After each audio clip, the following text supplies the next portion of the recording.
What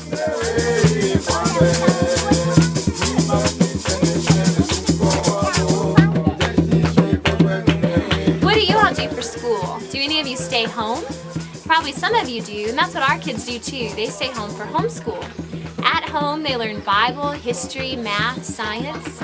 And fortunately this year, a young lady from America came to be their teacher.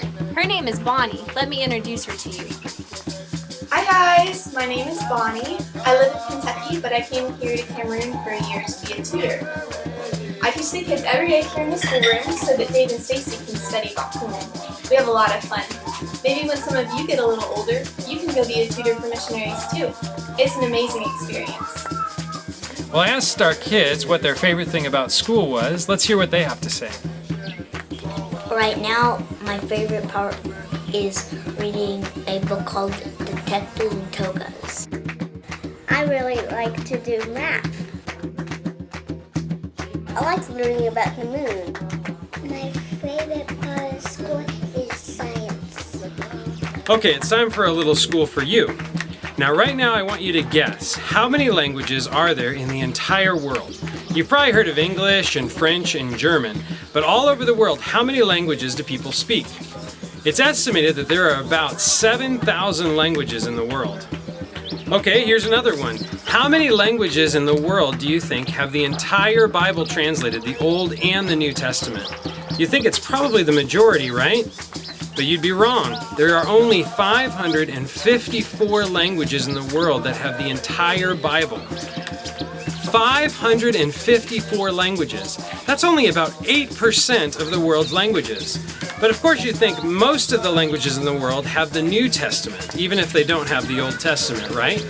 Well, what we found is that there's only about 1,333 languages in the world that have just the New Testament. Now, there are some languages in the world that have just part of the Bible.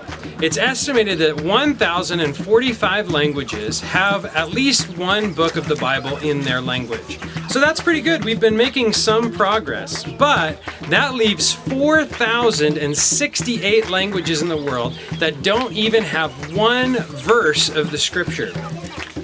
Let's put it this way. If there was 100 kids in the room that you're sitting in right now, and each of those kids represented part of the languages of the world, only 8 of you would have the entire Bible, the Old and the New Testament.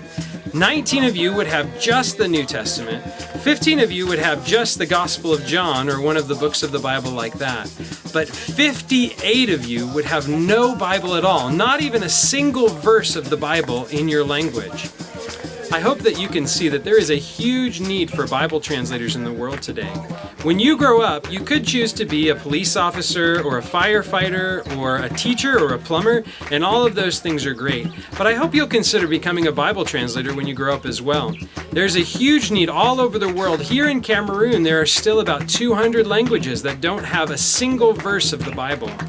And at least I hope that today you'll pray for these people that are represented by these thousands of languages that don't have the Bible. That's all for today, and we'll see you again tomorrow.